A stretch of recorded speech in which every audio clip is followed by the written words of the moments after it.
can do is just tell the truth and trust in the American people that over time they're going to know what the truth is. Yes, it is time for the truth. Right here, right now. This is the Conservative Syndicate. Real conservative talk from real conservatives. With your host, John Matthews. The latter-day prophet. Baying against the hypocrisies of our time. And Joe Hakos. You want answers. I want the truth. You can't handle the truth. The Conservative Syndicate is comprised of some of the most informed pundits and activists available today. Together, we seek to tear down the imaginary wall, a separation between church and state through education, information, and engagement on the religion of politics and the politics of religion. And now, your hosts on the globally syndicated Conservative Syndicate, John Matthews and Joe Hakos. All right, hey, how are we doing out there all across this great land, bars, and around the world? It is that time once again for the Conservative Syndicate, real conservative talk from real conservatives. I'm your host, John Matthews, along with Joe Hakos. And I don't know, the debate last night, the phrase that kept popping into my head all night was, no harm, no foul. You know, it was like neither side really did what they needed to do. And I personally would just, if I had to choose, I would lean more to Clinton being able to hold off Trump much more than Trump going after Clinton. I was really disappointed he did not just go after her worse than he did. I just thought, man, here's your opportunity just to bury this woman. Just get out there and just pound her. And, there's a couple of times where he looked like he was winding up, and then for whatever reason, he didn't do what he was supposed to do. Some bad responses on his part in terms of not being able to follow up and stuff like that. We'll get into the discussion about that today. I want to get Joe, my partner in crime, on here right now. How are you doing today, Joe? I'm good, John. I think last night was just absolutely just fine, really. I mean, we all would have been happier for me if just Trump would have just hit Clinton with a baseball bat in the head. But since that would have been bad, so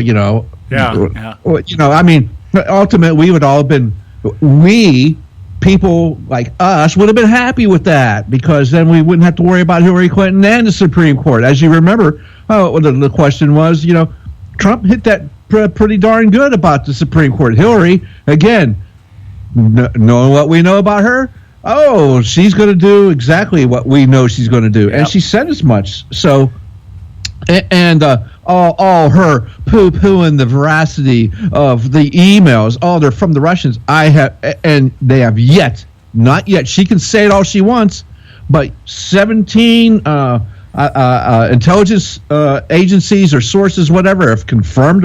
Really, not one. I have not seen one press release or statement from anything like that says, it's the Russians, from any of these people. So just because he says it doesn't make it so. There was a couple of things. I thought, the discourse back and forth about the Supreme Court was pretty much just what we've heard all along. I didn't glean anything new out of that. There were several topics here, but I was like, I just think, I'll be honest with you, I wish I was a Trump advisor on these debates, because I knew what she was going to say. Yep. And I knew what the actual comeback line should be. When she started talking about the WikiLeaks being a Russian hit job, my first thought was to say, well, and Trump did say it. You have no proof that China or the Russians. It could be China, it could be anybody. And she comes back with that 17 intelligence agencies have said, and one of two responses. Can you name me one of them? Yeah. And second of all, are we talking about the same intelligence agencies that exonerated you from compromising security? Are we talking about the same intelligence agencies that have gotten us into all the mess that we're in the Middle East? Are we talking about those agencies? Well, I did just a little bit of research out here, and two of the agencies, one of them is the Department of Homeland Security. Oh, we can believe those guys. So I'm sitting there going, yeah, there's a reliable, dependable, trustworthy source. The other one is the U.S. Intelligence Agency gathering, whatever that is, Well, let's remember the Homeland Security. Are these the same people that have had terrorists that have afterwards in their midst and then afterwards let them go so they can go and kill Americans? We've seen that in San Bernardino. We've seen that in Orlando. I mean, these are the same intelligence agencies here? Yeah, and the idea here now, Chris Wallace played to the media tune just perfectly. A couple times he tried to corner Trump on some of the statements he said. I think one time he tried to go after Hillary. I think when they were talking about the free borders, she was talking about free borders, and the lame excuse. I was talking about energy. You give me a freaking break. Oh crap! I went back and read that, and it's like, no, I'm sorry, you weren't talking about that. It's exactly what you said. It was open borders. You wanted open borders and a free market, open markets, and hemispheric wide. Yeah, here it is. The other agency that she was one of the 17 agencies out there, the Office of the Director of National Intelligence. Which what is that? Is that Clapper? That probably falls under the National Security Advisor for Obama, Ben Rhodes. All right, or James Clapper. Okay, huh? Oh, Clapper, is that Clapper? Yeah, okay. All right, like, there we go. Guy? Really, the guy that's loving the Muslim Brotherhood? That guy? Yeah. And the Department of Homeland Security issued a joint statement saying that Russia is behind all this, but could not and will not, either will not or cannot, and I believe it's more cannot than will not, provide evidence that that's the case. They're just saying what they're saying is here's just a line out of the statement. This is out of the Office of Director of National Intelligence in a joint statement with the Department of Homeland Security. We believe, based on the scope and sensitivity of these efforts, that only Russia's senior-most officials could have authorized these activities. Since when do hackers need authorization from anybody to do anything? We believe. Yeah. I mean, come on, give me a break. So you're saying, okay, let's go along with that. Let's say if hackers had been authorized by a government, okay, maybe the Russians play into that. Well, maybe the Chinese play into it. Maybe Iraq plays into it. I mean, all of our tech centers are over in India and Pakistan, right? So I'm saying, okay, based on your statement of how hacking should come about, which means it has to be authorized by somebody. I don't know of a single hacker in the world that has said, I've been authorized by a government agency to hack. There's a big difference between proof and belief. Yeah, and I'll just say we believe based on the scope and sensitivity. It's kind of like, what they're saying. We believe because this thing is so big that it has to have come from an agency by the government. And so are you now attributing WikiLeaks, or are you now acknowledging WikiLeaks as some kind of massive agency? Yeah, let's not talk about, how the emails came out. Let's talk about the content of the emails. Yeah. That would have been another point. It was like, who cares how they got out here? The idea, or the question to you, Mrs. Clinton, is, will you deny that they're authentic? There you go. There's the question. That should have been a moderate follow-up question. Well, if you're telling us the intelligence agencies are telling us that all this information was hacked through the authorization of Russian government, then can we take it that these are authentic? Yeah, exactly. I got this thing here with 6 little fact checks on Hillary Clinton from last night's little debate. So maybe we can get into that sometime today as well. Oh yeah, I've got my own. So we'll just go back and forth on this because that's. See, I was looking for the substance, and the way I promoted the show today, we're going to fact check the fact checkers. Because some of the facts that I have, I don't know where you got yours from. I got mine from the Associated Press. And I think there's a little more than 6 of them. I think I probably got 10 to 15 of them here. Well, I'm just going with 6. And I want you, the listening public out there, to hear their reasoning within the context of what was actually said. Okay? Because this is another lesson in liberal doublespeak. You're going to get some good liberal doublespeak today as to how the media fact checks things and the context that they look for when they're fact checking. All right, so that's. I think that's going to be take up some time today with us, probably most of the show, because there's a lot to talk about. Other than, and I do have a couple of comments I want to make when we get back from the break here, but just short comments here, just on the general tone and the appearance of a couple of things out there. You just get a kick out of this stuff. It's not serious stuff. It's haha funny, who the hell cares stuff. But the media is making a big deal about it. So stay with us right here, guys, at the Conservative Syndicate. We got a lot for you today. We'll be right back. A healthy attitude toward politics will always be relentlessly cynical. TheConservativeSyndicate.net, doing our part to keep America healthy. When our water heater broke down last month, it was a nightmare. It took 5 hours for the plumber to show up, and he charged us a couple of $100 just to come out. Then it cost another $1,800 to put in the new water heater. By the time it was all said and done, I felt like I'd been taken. But what else could I do? The smartest thing you can do is get a home warranty from American Residential Warranty. Their home warranties pay to repair or replace all your major appliances when they break, and they will break, and at the worst possible time. Call American Residential Warranty right now for free information on home warranties starting at just pennies a day. Don't wait for your refrigerator to stop running or your ceiling fans to stop turning. Call American Residential Warranty right now. Ask how you can save up to 50% on washer and dryer coverage. Just call 1-800-790-5960. That's 1-800-790-5960. Again, 1-800-790-5960. Call now.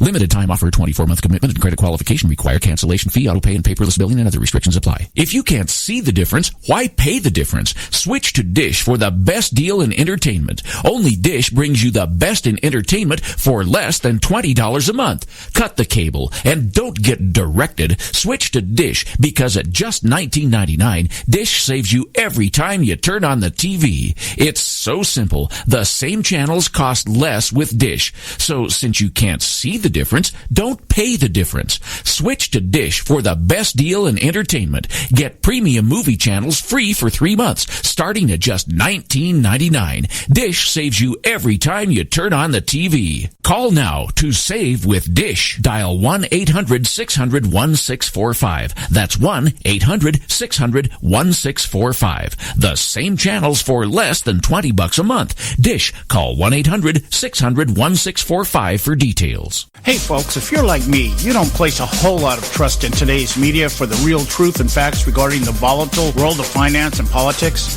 When I want the real scoop on money, I go to the most trusted source I know, my good friend and colleague, Bob Cardoso. Bob is a noted expert with a PhD in international finance who airs his nationally known, globally syndicated show, Robert Cardoso Live Daily, Monday through Friday, 3 to 5 p.m. Pacific Time.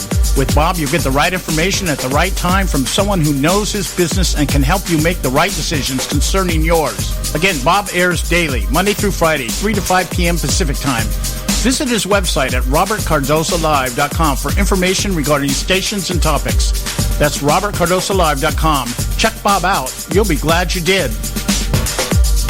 Attention taxpayers. If you've received a notice from the IRS or state, do not ignore it. It's also a big mistake to try and handle your tax problem on your own. If you owe back taxes, it's a fact that the government has the power to take everything you own, including your home, business, wages, savings, and your freedom. But here's the good news. There's a special toll-free tax hotline set up especially for you. This tax hotline will tell you about new programs that are geared to help you dramatically settle, reduce, or eliminate what you owe. But you have to call now. Take down this number or put it in your cell phone. But call 866-761-0959. 1-866-761-0959. When you call, you get free information on how you can reduce or eliminate back taxes, including penalties and interest. You can also be helped if you have unfiled returns, a tax lien, wage garnishment, bank levy, or if you've been entered into a payment plan but can't make the payments. Don't make the big mistake in thinking you can ignore or handle your tax problem on your own. You can stop the collection process immediately. Call this special tax hotline today for free info at 1-866-761-0959. That's 1-866-761-0959. 1-866-761-0959. Get your panties all in a bunch. TheConservativeSyndicate.net exposing weapons of mass distraction.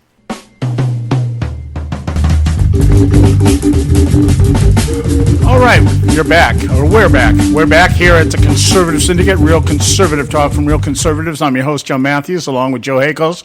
And since I know we're going to be eating up most of our time today, fact-checking the fact-checkers, I just want to share this one thing with you that I just find fascinating. Just the way the media it's like they're just trying to wring every little bit of patriotism out of Hillary Clinton. She's just not only the most qualified, but the most patriotic and the most caring and the most compassionate. Everybody but Mexicans, Jews, conservatives, rednecks, blacks and Latinos, but everybody else she's really compassionate about. So I want you just to listen to the words, folks. Just let the words flow and let him enter into your mind and your ability to just kind of decipher and process what they're saying here. All right? This is out of USA Today. The hidden meaning behind Clinton's white debate outfit. All right, now just that title here. The hidden meaning behind Clinton's white debate outfit. Why do we need a hidden meaning? And if it's a hidden meaning, how did they find it? All right, now, it goes on to talk about the fact that over the 3 debates, Hillary Clinton wore 3 different color pantsuits. She wore red the first debate, she wore blue the second debate, and she wore white the third debate. And you would think, okay, there's the hidden meaning. She wore the colors of our flag, red, white, and blue. How patriotic. But that's not the hidden meaning. The hidden meaning is that the red, white, and blue that represents the colors of our American flag, and if you don't know, blue is the nation's, and red is the blood that was shed for our freedom, and then white represents the freedom of America, right? All right? These are actually the same colors that are used by the women's suffragette movement. And so she was sending a hidden message to all you women feminists out there that she's representing and symbolizing the woman feminist movement. And the women's rights, that's what she was doing. And she did it hidden message because, I don't know, I guess maybe it isn't a message that was supposed to be out there? Or is it code? I mean, just the whole idea. Hillary Clinton is just so damn smart and so insightful that she knows that she can wear 3 different color pantsuits, and you women out there will understand, wink, wink, what she's doing and what she's representing. Now, I'm like, okay, with everything that's been going down in this entire election process, we now have to deal with hidden meanings. You know what it reminded me of? Driving in your car, looking in your rear view mirror, and seeing that little stupid thing that says, objects are actually bigger than they appear. You know, it's just, but see, that is the pseudo-intellectualism that drives the liberal thinking, that we know, wink, wink, what's actually going on, and you guys, you poor ignorant slobs out there, you just don't get it. But hey, we know what's really going on here. Oh my God. Meanwhile, back in reality land, I can't believe that they would even waste the time to print such dribble. That's exactly the point. When you don't have anything of any substance to put out there, you've got to say something about Clinton once in a while. Well, I mean, there is plenty of substance out there. They just don't want to print it because it's not good for Hillary Clinton. I mean, today, there's another, I'm sorry, but it's from WikiLeaks, from John Podesta's emails, and it's an email from Huma Abedin, and she admits to a $12 million payday from Morocco. Hillary Clinton was in the Secretary of State. Wow. Yes. Here I just I'm reading this from endthefed.com. Okay, this is from the 13th batch of emails of Podesta's hacked emails.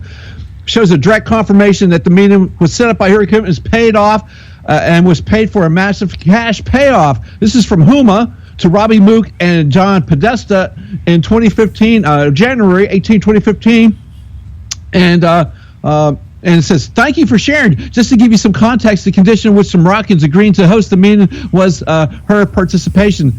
If HRC, that's Hillary Rodham Clinton, was not part of it, the meeting was non-starter.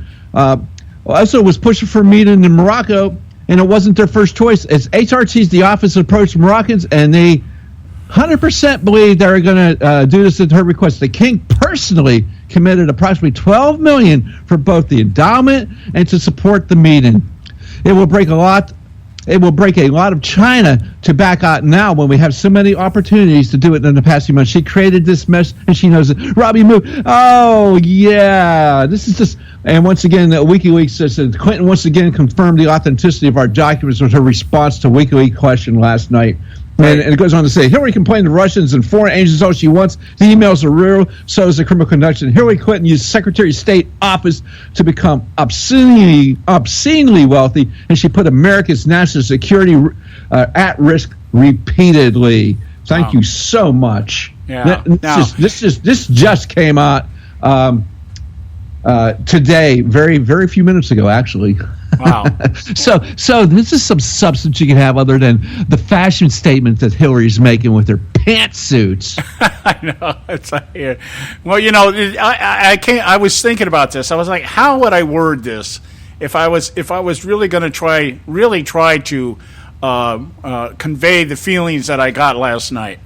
And it was, you know, the ability. One of the things that Hillary was able to do was she was able to pivot away from when she was asked about the Clinton Foundation. Instead of addressing the charges against the Clinton Foundation, she went on a little rant about how great the charity is and how the world rates them, and you know they've just done so much damn good work and everything else. And yeah. Let's talk about that. We want to do some fact checking. Let's do that right now. Here, let me see. Hillary Clinton said, we at the Clinton Foundation spend 90% of all the money that is donated on behalf of programs to people around the world and in our own country. Yeah. False. No. How about put that around the other way? It's more like, 96% go into their pockets. Yeah, I think the cleanest to the charities. Yeah, the cleanest numbers I've heard is that 6% goes actually into the charities, and the rest of it goes into quote unquote operating costs. Yes, absolutely. That's from their own tax documents. Yeah. Their tax filings show that. But see, that underscores what I was thinking last night. Let me share what this. I actually wrote this down, so I'm going to read it to you verbatim as I wrote it. Okay. The biggest advantage the left has over the rest of America is that their supporters, number one, don't remember how many times they've been lied to. Number two, don't care how many times they've been lied to. Number three, don't have any knowledge of how many times they've been lied to. Number four, consider lying an acceptable vice if it benefits them. Okay? That is the one thing that the conservative movement doesn't have. We articulate the truth, and the truth is about the truth, is that the truth is, in more cases, unpleasant than it is pleasant when it rubs you the wrong way. You know, the truth is the truth. It's absolute. I had a guy today ask me, I got into a little discourse today with somebody, and he was asking me, you know, we were talking about the voter fraud. And he was saying, I don't see any evidence out there of it. So I sent him no less than 8 articles about voter fraud, people being arrested, indicted, and convicted of voter fraud over the last 6 to 7 years. I sent him the James O'Keefe video. And he comes back and he says, this doesn't prove anything. And I'm like, what do you need for proof? You know, it's like, are you just arguing to be arguing because it doesn't line up with the narrative that you've bought into? He comes back and he says to me, well, what is your narrative? He said, I don't have a narrative. I just don't believe this stuff is truth because it all comes from right-wing websites. Oh, it doesn't like the sources. I said, the only reason it's coming from right-wing websites is because they're the only people reporting it. The stuff we're giving you is coming from local news outlets in the cities, counties, or states that it's occurring. We're not writing the stuff. We're reporting what they're telling us, and the left won't do that. So just because it's on a Breitbart website means it's not valid. If it comes from KMWC out in Cincinnati that's reporting in their city somebody was found guilty of forging ballots, and so it's not valid just because what they did in Cincinnati and what they reported in the Cincinnati newspaper just happened to be reported on Breitbart. So because it's on Breitbart, it's invalid? Yeah. How about Uranium One? Back last year, New York Times reported on Uranium One and the sell and the turnover of 20% of America's uranium interest to Putin's Russia. Is that good enough? Yeah. It's New York Times. Yeah, I mean, it's not. There are no conservative news outlets out there. And so if a conservative website is reporting something that's actually been reported on a liberal news site, does it all of a sudden become invalid? And so he was saying to me, well, you're accusing me of having a narrative. Do you have a narrative? I said, yes, I have a narrative. I said, because our narratives are formed from experientially. We have experiences in our life, and we see things from that. We learn from that. And then if we're out there and we find people that are experiencing the same things in our life, we come together and we have agreement, and there you get a narrative. My narrative is what? God exists. And because God exists, truth is absolute as he defines it. And everything else is then measured against it. And people that reject truth do it for one of two reasons. They're ignorant or they're evil. There's my narrative. So which one was he? He's ignorant. or both. Yeah, he's too ignorant to be evil. So, no. But the point being is that it's just what narrative are you going to buy into? Are you going to buy into the manufactured one? The one that tells you that I'm going to protect a woman's right to choose and completely disregard the child's life right to live? Yeah, exactly. Up until well past the time frame of a viable person being there, for crying out loud. Yeah. I mean, with the technology we have today, what Hillary Clinton is, I'm just waiting for him seriously. Until 4 years after birth, you can kill him. Seriously, I had a bad day. I was tired of feeding this child, so I killed it. It was my right to choose. Yeah. Well, I think that stuff happens, especially at the post office. There's a lot that goes out there. I make it a point when somebody tells me they work at the post office, and I've got a neighbor down the street here that works at the post office, and I whenever he's over here, he hangs out with my kids out here. They play cards on the weekend out in the garage. Whenever I see him, I go, "Oh, hey, how are my tax dollars doing today?" And he laughs, he chuckles about it. But I'm like, I'm guarded whenever I meet somebody from the post office because these are the guys that go off half cocked. Yeah, they looking for their Elvis stamps and get upset and start shooting everybody. Yeah. So anyway, the whole point of what I'm saying here is that it is the narrative that you're buying into, and if you're buying into the leftist narrative that Hillary Clinton represents you, that she cares about you, that she's compassionate about you. While we're finding all these email leaks that says, no, they basically laugh about you people behind your back.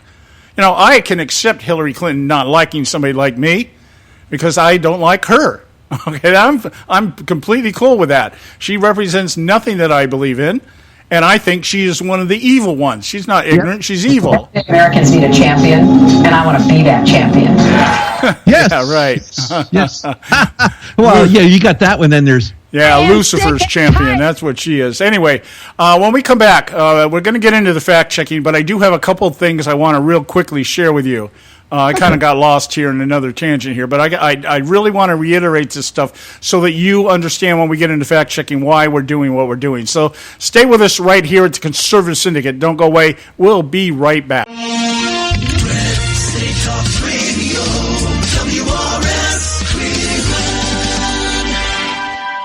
Ever wonder how the credit card companies make their money? Well, think about this. If you owe $25,000 on 5 different credit cards and you make your minimum payments every month, here's what it's going to cost you. Are you sitting down? You'll shell out over $13,000 in additional interest, and it's going to take over 13 years to pay off your original $25,000 balance. That's how they make money. Now it's your turn to fight back by calling the Debt Solutions Network. We'll work on your behalf to reduce your debt. We specialize in credit cards, retail store cards, and medical bills. We promise we can and will reduce your debt. Call right now for a free 15-minute debt analysis. 800-709-4392. 800-709-4392. 800-709-4392. 800-709-4392. Extend your life with Extendovite. When I had a heart attack at 42, I was not sure what the future held. But a year later, the doctors could find nothing wrong with me and took me off all my medication. What did I do? I took a herbal mixture of garlic, cayenne, and a few other herbs mixed in liquid form. I now call this Extendovite. I would have never believed that a few simple herbs could actually change my life like they did. Now it's your turn to see what the powers of garlic and cayenne can do for you. For only $69.95 plus shipping and handling for a 2-month supply of either capsules or liquid, you too can begin on your path to better health. For more information, call 1-877-928-8822. That's 1-877-928-8822. Or visit our website at heartdrop.com. Extend your life with Extendovite. I've owned my company for 14 years now, and I can tell you that payroll is a 4-letter word. I hate doing it. It eats up hours I don't have, and it costs me money I could be saving. But my accountant's too expensive, and I'm not sure who to call, but I know I need help. We're Paychex, and we take all the hassles out of small business payroll. We save you time and money. It's easy. Call, fax, or give us your payroll information securely online, and we take care of the rest. We calculate the correct taxes, manage payments and direct deposits. We even send out your checks. Payroll doesn't need to be a 4-letter word anymore. We're so sure that we can save you time and money that we'll give you a month's payroll free. Just for calling 877-663-3830. Get 1 month's payroll for free. Call Paychex right now. 877-663-3830. That's 877-663-3830. Hey, I don't back anybody unless I believe in them. And I do believe in the value of investing in gold and silver. And the company I trust to buy my gold and silver from is Swiss America. I've been working with them for nearly a decade. I trust them, and you can too. Swiss America will help you sort through and find the best options available when you're considering investing in gold and silver coins. Listen, for over 30 years, Swiss America has been offering Americans what they want in their investments: safety, liquidity, quality, reliability, and a potential profit. Gold and silver have a place in every investor's portfolio. So, why not let Swiss America help you diversify your investment portfolio now? Call now for free information. 800-978-3907. 800-978-3907. 800-978-3907. 800-978-3907. If you've got joint pain, let me ask you a question. Would you like a high-quality knee, back, shoulder, or ankle brace at little or no cost? But just in case your reception isn't great, let me ask you again. Would you like a pain-relieving knee, back, shoulder, or ankle brace at little or no cost? Well, if you have Medicare insurance, you could qualify for these pain-relieving braces at little or no cost. And these are high-quality braces. They are very comfortable, and they've helped thousands relieve their pain. Now, I'd like you to imagine going on vacation, playing with your grandkids, just living your life again without pain. The Mobility Hotline is a referral service that connects folks with Medicare coverage and other insurance to accredited companies offering pain-relieving braces at little or no cost. And don't you worry about the Medicare paperwork. They'll handle it all for you. And they'll deliver your braces for free. Call the Mobility Hotline now. The call's free. 1-800-557-6150. 1-800-557-6150. 1-800-557-6150. Get your panties all in a bunch. The Conservative Syndicate.net, exposing weapons of mass distraction.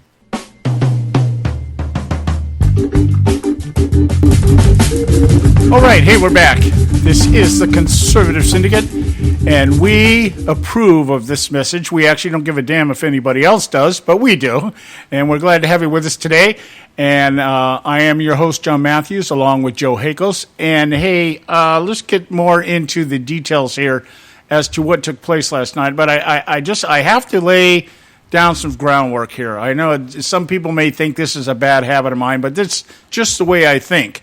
And since I'm the one doing the talking here, you've got to go along with the way I think. Otherwise, it just comes out jibber-jabber. It doesn't come out right. So I kind of have to preface the way you think. John, if they don't like the way you think, then they can start their own radio show. Yeah. If you don't like what I say or the way I say it, get your own show. Otherwise, just suck it up. Or as Buttercup. Yeah, as Leonard Hofstadter's mom would say, "Fuck up, sissy pants." All right. So, all right. The Dallas News, the Dallas Morning News. I think it's one of the first time the Dallas Morning News has endorsed a liberal candidate. I believe they have endorsed Hillary Clinton. If not, they probably should, because the article that came out by Richard Parker over there this morning is just prime liberal propaganda. All right? Oh, John, I think this is the first time in history that Republicans have endorsed the Democratic candidate for president. Yeah, well, the first one that I can remember, you know. Yeah. So, gee, what else is new? Anyway, Richard Parker over at the Dallas Morning News is saying basically that Donald Trump is in what he calls a scorched earth campaign coming down the home stretch of the presidential election, and that he is actually preparing to lose. And the reason why he's preparing to lose is because his intent for running in the first place really wasn't to become president. It was to lay the groundwork to tell his followers, by his estimate, 30 million angry and disaffected Americans, that he was robbed on Election Day without a shred of evidence. And that's enough people to create a right-wing rump political movement that would also double as a lucrative right-wing media empire. Trump is preparing to lose, but he has no intention of going away. He knows he will lose, but he believes he can still, as always, capitalize richly. For the sake of democracy, here's the catch line, guys. For the sake of democracy, defeating Trump is not enough. Only destroying his movement and his prospects will do. If Trump really wanted to start a right-wing media outlet, right? He could buy one of these. He could buy MSNBC. They're not like they're so huge and so expensive that he couldn't afford to buy them. He wouldn't have to go through all this crap and all this public humiliation and put his wife and family through all this crap. Yeah, he could just go out and buy them. He could just do a hostile takeover of these quote unquote media sites and start his own. I mean, we got Newsmax TV for out there for crying. Mark Cuban, for crying out loud, started his own damn channel on television. Oh, I'm sure. Oh crap! I'm sure National Review or the Weekly Standard can be bought. I mean, they're establishment cronies. They can be bought if the price was right. William Buckley's legacy doesn't mean anything anymore. Yeah, exactly. The Bill Cristols of the world took care of that kind of thing. So, this is to see these media outlets do this is just more of the same. The establishment, globalists, the progressives just cannot stand the fact that, look, if this guy wins, things are going to be different. Yeah. And different how? I can't say, but they will be different. Yeah, did you catch Nichols' appearance on Morning Joe? Hell no. The guy had a complete meltdown, and Joe Scarborough was asking him. He says, "Are you getting ready to cry?" Because the guy came on Scarborough's show and basically just lambasted him. You guys are the ones responsible for creating Donald Trump. You're the ones in the primary that supported this guy and you endorsed him and everything else. And Scarborough said, hey, look, dude, the only thing we did was tell you that Trump was going to be a force. We never endorsed the guy. We just recognized what was going on. Hey, you're so upset. Are you getting ready to cry? Oh, we're just a bunch of P words. The whole nation's just a bunch of P words. And well, Nichols responded, yeah, I'm upset. This is ridiculous. I mean, Colonel Peters was right when he called Obama the P word. And now, it's synonymous with that. So Donald Trump, again, is grabbing women by the Obama.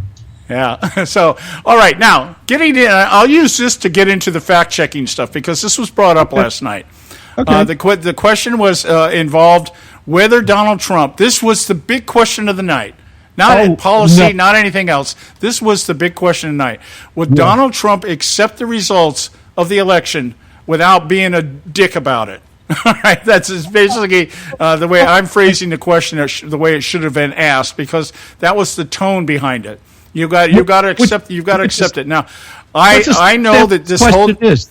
Let's just understand what the question is. It's a gotcha question. It has nothing to do with this election. Absolutely nothing to do with how you're going to run the country, how you're going to make things better. And this is just bogus gotcha BS. It might as well be, Donald, how many times are you going to beat your wife every day? Yeah. Tell us when you're going to stop doing it. It's the same BS.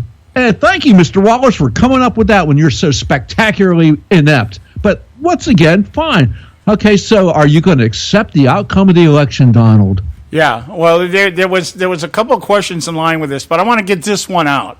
This whole idea of the narrative. Now, you understand that the GOP right now is lining up behind the media because their positions are being threatened. Marco Rubio has become the vocal spokeshole for accepting the results. And it's because he's in a tight race with his Democrat counterpart, Murphy, down there in Florida. Doesn't want to say anything or do anything that will rock the vote. And so, we have to accept the results, this, that, and the other. Anyway, the claim by Hillary Clinton, or the response by Hillary Clinton was pretty much, this is horrific. I think she used that word. I think this is horrifying that he would not accept the results. Okay, now we talked to you yesterday and the day before about the fact in 2008, Hillary was at the forefront not only of claiming Obama wasn't born in the United States, but also claiming that there's all this massive, she used the word, her campaign used the word, massive voter fraud that was going on during the primary process, particularly in caucuses, that Obama was busing in people from out of state, black people, by the way. They made that apparent that busloads of black people were being brought in from out of the state to show up at caucuses, and nobody recognized who they were, but they were being counted in the votes.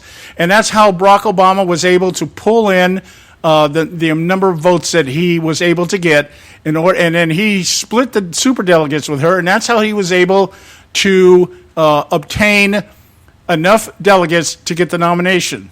All right, now, and so this is just horrific. We've never, I think she used a phrase somewhere along the line, I might be paraphrasing here, that we've never had a candidate like this. We've never had somebody that would just disrupt the entire electoral process out of his own ego and everything else. She kept trying to point to some Emmy that he didn't get when he had The Apprentice or something, and all this other stuff. Just trying, this is all about ego with Donald Trump, and it might be. It might be. Hey, let me tell you right now, if you're running for president, you better have a damn ego. Yeah. I tell you right now, you better have an ego. Yeah, right now we need somebody with a little bit of an ego that will stand up and say, hey, I'm mad as hell and we're not going to take this anymore. That kind of thing. Doesn't have an ego. Barack Obama doesn't have an ego. Hillary Clinton doesn't have an ego. Are you kidding me? Yeah, especially Barack Obama. Boy, a legend in his own mind. Now, so I thought about this last night as I was listening to this, and lo and behold, I get up this morning, Conservative Review, another right-wing outlet out there that's putting out all this propaganda, was doing a report, or wrote an article, Robert Eno at Conservative Review, Okay. remembered he also recalled the same thing. Well, wait a minute. Didn't we have this in 2000? Wasn't Certainly the 2000 election between Al Gore and George Bush hanging chads and all that other crap? Remember that? Yep. And it was, and so the history of the whole thing is that Al Gore had first conceded the election, but then he retracted his concession. Yep, that's exactly correct. Okay, because the later votes were coming in, and it looked like there was a sudden surge of ballots, and so Gore said, "Hey, wait a minute! No, I'm not going to concede this thing." Well, Gore held up the election process for a total of 35 days. While he went through courts, while he demanded recounts of ballots. Remember the hanging chad stuff? People not being able to punch a ballot. Yeah, I was in Florida. I remember it all. All right. And so over the next 35 days. Now, the thing that Hillary Clinton was saying was that the government has to continue to run. And if you contest the election, it throws the government in disarray. Okay, well, let's remember something here. The election took place in November. 35 days later, all right, the first week of December, finally, Gore concedes that he's lost the election. Now, was the government disrupted? Did it shut down? No, because Bush was still inaugurated a month and a half later. Yeah. Hey, let's remember another thing about that, John. Hillary Clinton said that George Bush wasn't elected; he was selected. Oh yeah, and isn't that the same thing they're saying even today? Even today, absolutely. You talk to Democrats. Joe Biden, after Barack Obama was elected, Joe Biden was out giving a speech talking about how George W. Bush stole the election. Yep. So this whole idea that Trump, why is it everybody keeps saying it? Trump is like the pioneer of disruption. Okay, he's and yet we're sitting here. We've watched a president for 7.5 years disrupt our entire system, circumvent it, go around Congress, run everything through executive orders, and then just tell everybody, sue me if you don't like the results. Fundamentally transform, baby.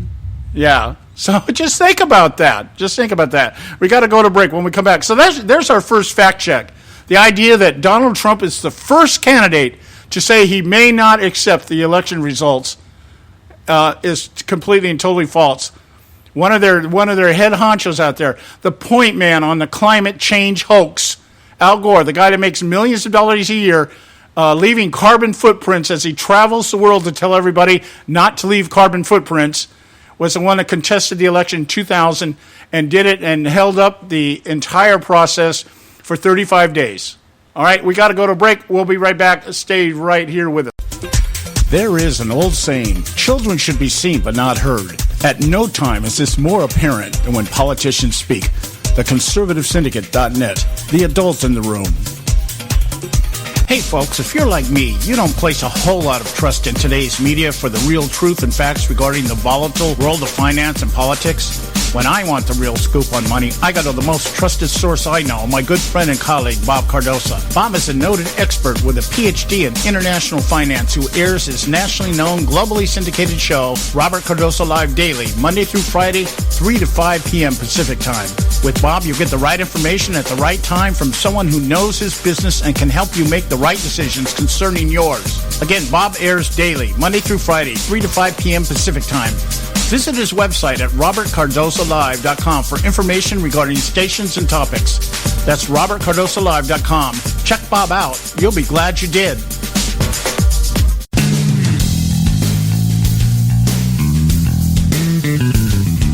History affirms a vibrant civil society thrives on freedom of conscience, religion, and choice. Any society absent these qualities stifles individual responsibility and accountability, thus enslaving its people by denying them their potential for goodness, creativity, and altruism. To that extent, oppression, coercion, and totalitarianism are multiplied exponentially. To counter such outcomes, the American Freedom Alliance was formed.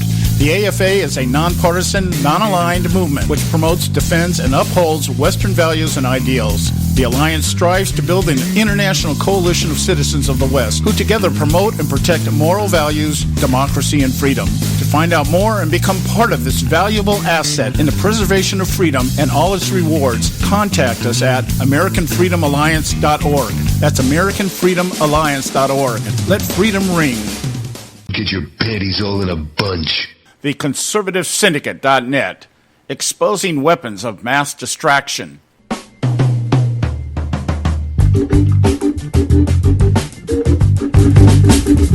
All right, hey, we're back. And hey, just a quick word of encouragement. Visit our website, theconservativesyndicate.net. You can pick up this show archive, any of our archives, anything you want to know about the show. Now, we posted the video. I finally got the James O'Keefe video posted on the website yesterday. And another little thing, I found this little GIF. You just go to my website. Go to our website here, theconservativesyndicate.net. Scroll about halfway down the page, and you'll see the GIF. You'll get a kick. I'm not even going to tell you what it is, but just look at it. All right, you'll get a kick out of it. Theconservativesyndicate.net. All right. Now, let's see. Where do we want to go here? Joe, let's get to your fact checks. And I'll click off what you've got on your list off of mine so that we don't double down on this stuff, and then we'll go from there. Okay, I was just looking at the GIF. Yeah, it looks like her. Yeah, Bill would probably never leave her if she looked like that all the time. Oh, you know what? Did you notice last night? I noticed this last night, and I mentioned it to Lourdes. Did you notice that about maybe 45 minutes into the debate, Hillary's head started bobbing? Mm-hmm. Yeah, well, she had that silly smile, that fake smile. Now, her eyes kind of glazed over a little bit. I told Lourdes, I said, wow, she's having a seizure. Whatever wire they got up her butt to keep those things from manifesting in the public eye. But you could tell she looked different about halfway through that debate than she did at the beginning. Yeah, well, she's a piece of work. Hey, no, I'm not even going. I was going to say I got audio of her on the airplane after the debate, talking with reporters, and the minute she gets asked about the DNC inviting violence at Trump rallies, she says, "That's it, I'm out of here." I saw that, but we can. You got a clip? Nah, I'm not even going to bother with it. It was like. And I noticed the same thing. Her head was kind of bobbing while she was talking. She pretty much just reiterated what she said in the debate. And then she was asked about the videos. And it was like, hey, I hope you guys can find food and get something to drink. We'll see you later on the way, and turn around and walk away from the reporters. With in the background going, yeah, come on, let's go. One thing I did notice in that video, did you notice the reporters that were there? Yes, all the fun ones. All the pundits from MSNBC. Oh, yeah, and don't forget the one from Fox now. Yeah, there was one from Fox, the gay-looking lady. I don't know what her name is. But she's the one that they usually go to. She's usually is she truly happy or just a lesbian? Huh? Is she truly happy or just a lesbian? Oh, I don't know. She looks like Rachel Maddow's girlfriend to me. I'm sorry. So anyway, last night, they started out, I think, with Supreme Court stuff, blah, blah, blah, and then Hillary went into, a woman's right to choose, and she started talking about Planned Parenthood and how Planned Parenthood provides cancer screenings, and I immediately went, no way. They don't provide any of that stuff. They're just a go-between. And so why do we have to keep funding them with our tax dollars if all they're going to do is hand out referrals? Remember, she said they provided cancer screening. This is fact check number 1. And she said, therefore, should not be defunded in spite their controversy for selling body parts, fetal tissue body parts. That's code for babies. Well, I think the thing about the Planned Parenthood, the way I looked at it, the way I heard it, she basically was just repeating. There's a lot of things she said last night. It was just repetition. Exactly. Just those memorized lines. And here's the thing, though. See, but the thing is, it's false.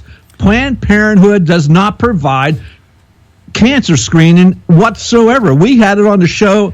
I don't know, months and months ago. They do not provide that. They are nothing more than a go-between. They will give you a referral to get a cancer screen, but they do not provide it themselves.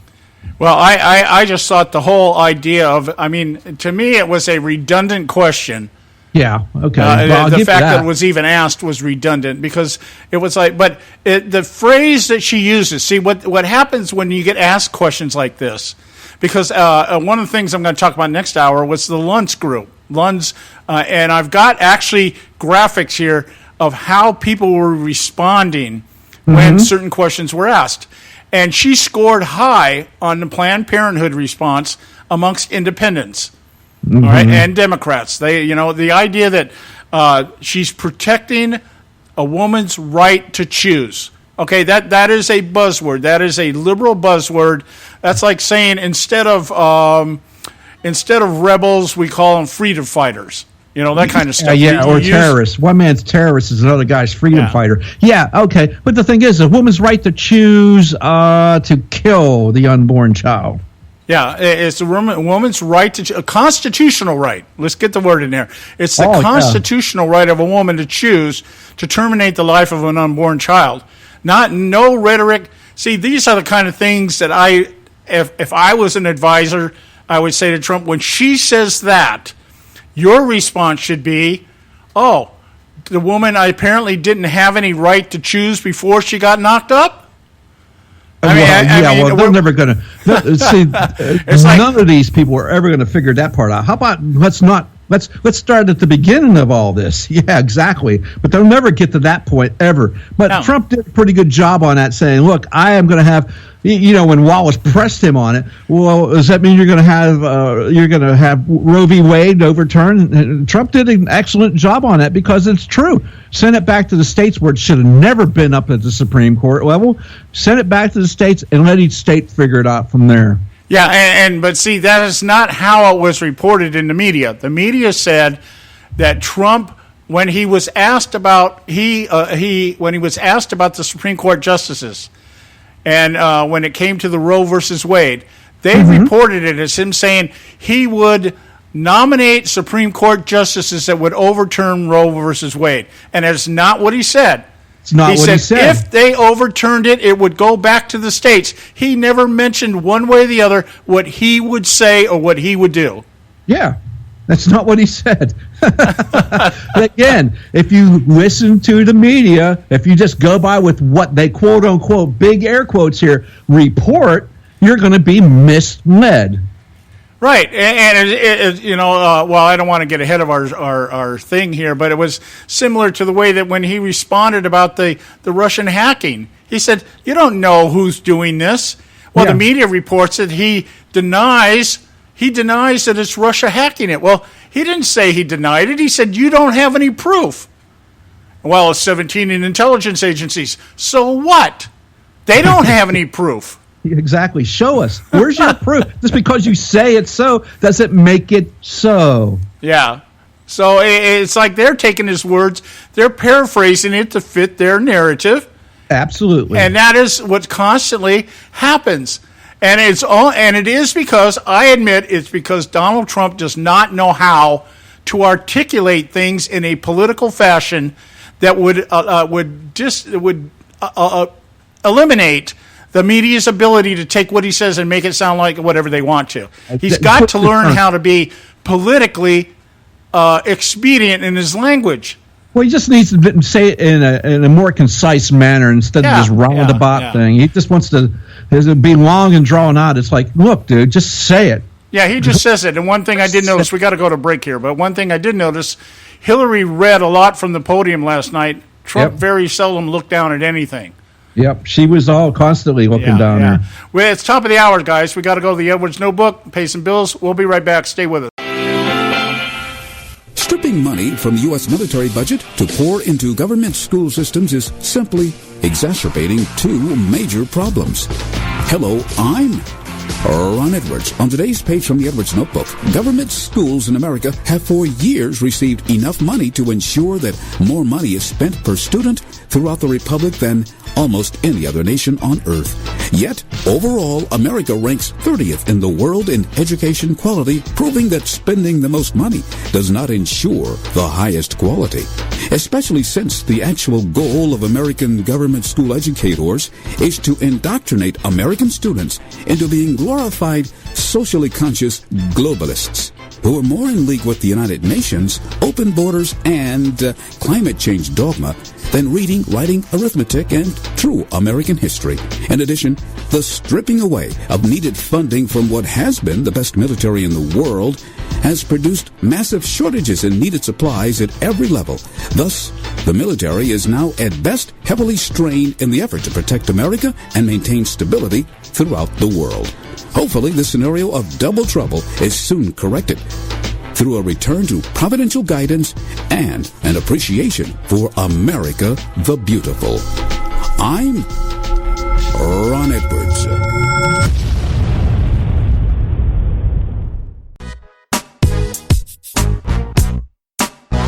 A healthy attitude toward politics will always be relentlessly cynical.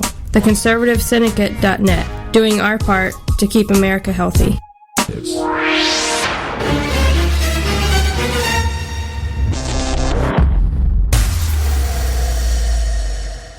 Prices are for base buildings only. May not be available in some areas.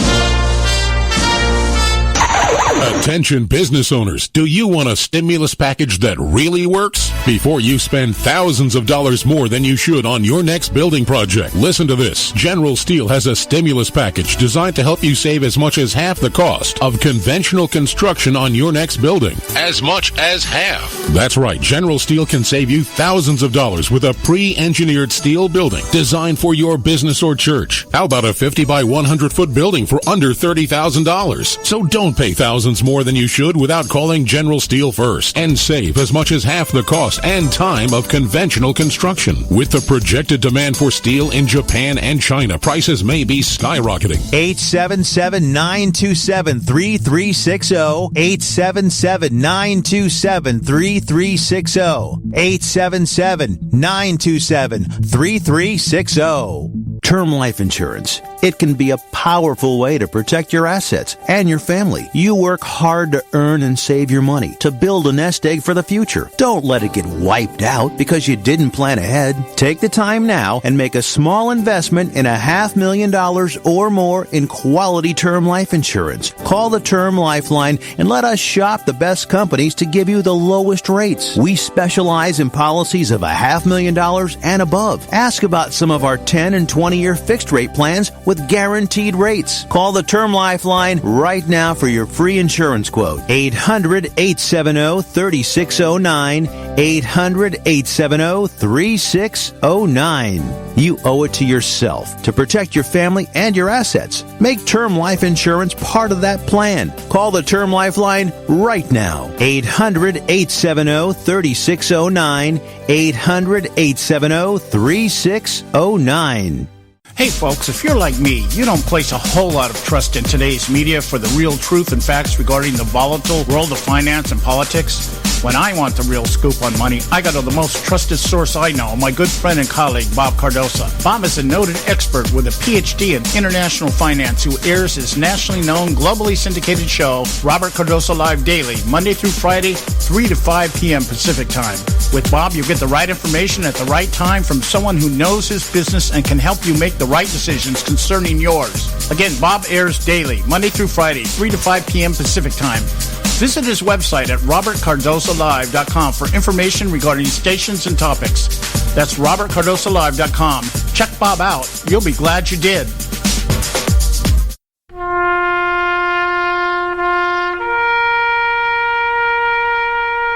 Read something recently worth thinking about.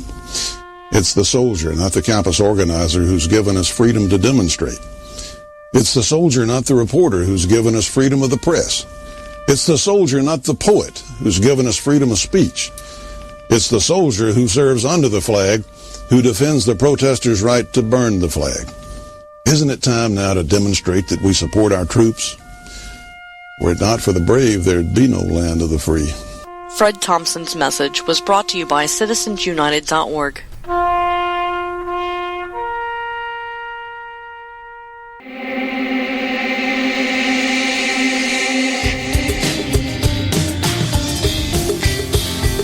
Hey, all you can do is just tell the truth and trust in the American people that over time they're going to know what the truth is. Yes, it is time for the truth. Right here, right now. This is the Conservative Syndicate. Real conservative talk from real conservatives. With your host, John Matthews. The latter-day prophet. Baying against the hypocrisies of our time. And Joe Hakos. You want answers. I want the truth. You can't handle the truth. The Conservative Syndicate is comprised of some of the most informed pundits and activists available today.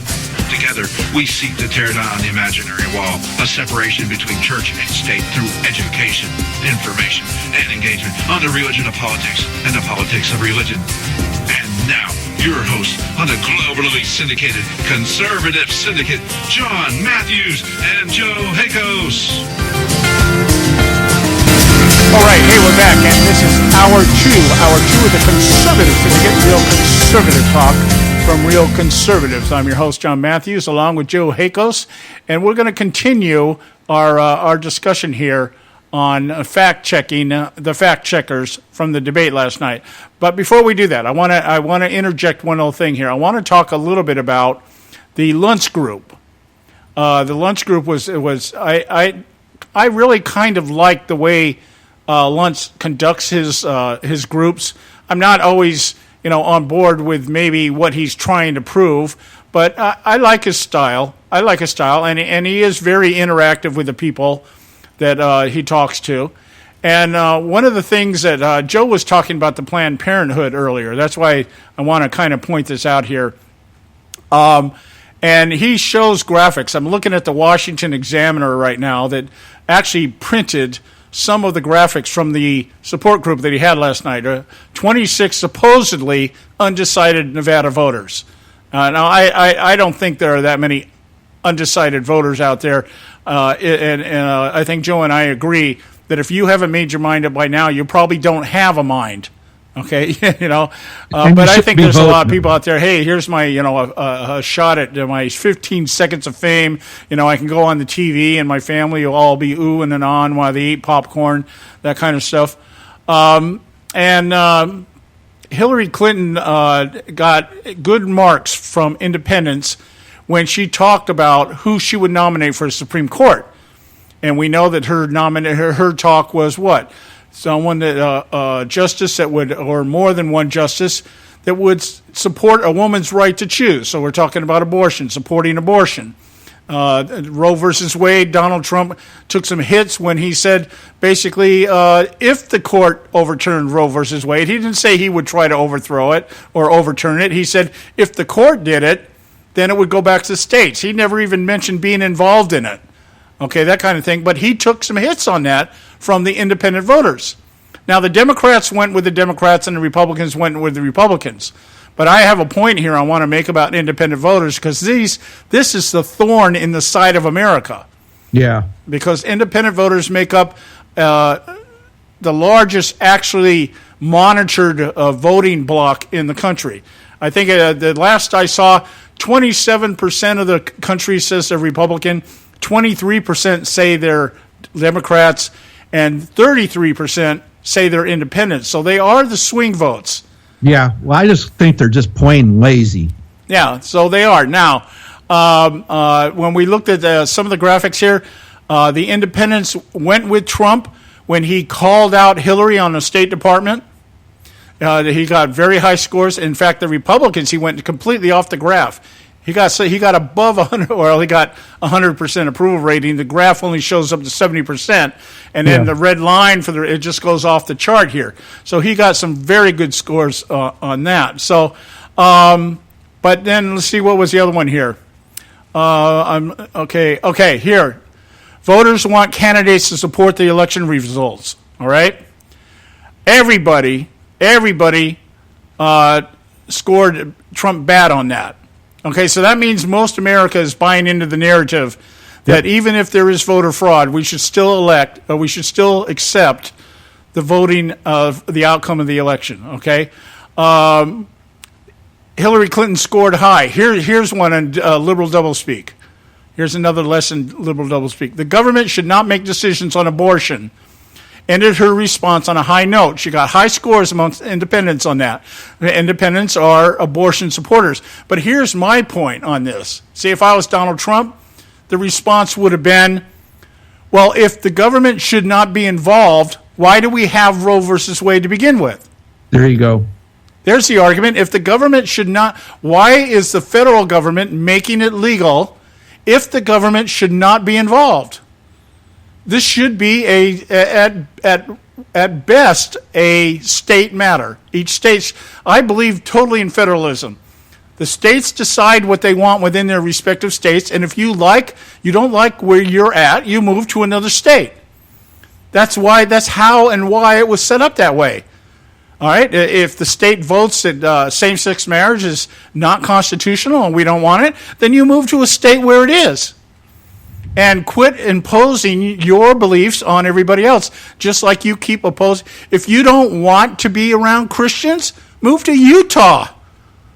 All right, there's a bunch of Mormons there. Okay, move to Detroit where all the Muslims hang out at. All right, but don't sit there and tell us we have to change our beliefs. Okay, Trump got very high scores. Oh no, he got low scores when he here's the media. All right, let me get this. I got to get this out here. Here's how the media reported it. Trump saying he will appoint Supreme Court justices to overthrow Roe versus Wade caused his numbers with independents to tank. He never said that, Mr. He never Once. said it. You're absolutely right. He never said he would appoint justices. He said, I will appoint justices that will uphold the Constitution. He said he would appoint justices that believe they're the pro-life justices. What they do is up to the justices, not him. He's not doing it. Yeah, but he never said, I want to overturn Roe versus Wade. Never said it. I think he said it would come to pass probably that it would end up back at the states, back within the realm of the states, not at the federal level. Is what he said. And but because of the people he would nominate as Supreme Court justices, not that Donald Trump was going to do it. Right. He's not out there campaigning or champion overturning Roe versus Wade. He's saying I would appoint Supreme Court justices that I said. I gave you a list of 20 of them out there. These are the people I would appoint that want to uphold the Constitution. In fact, he specifically mentioned the only thing he mentioned was the Second Amendment. Yeah. He said, I'll appoint Supreme Court justices that will uphold the Second Amendment. He never even went into the other area, but that's not how the media reported it. That's all. Those are just some of the graphics that I was looking at here. And again, out of 26, quote-unquote, undecided Nevada voters, 14 said Trump won and 12 said that Clinton won. So, while the media is out there telling us that Clinton won the debate, hands down, doesn't look that way from the real people. All right, we got to go to a break. We'll be right back, and we'll get back to Joe's fact-checking when we return. Stay with us right here at the Conservative Syndicate on Moments of Madness.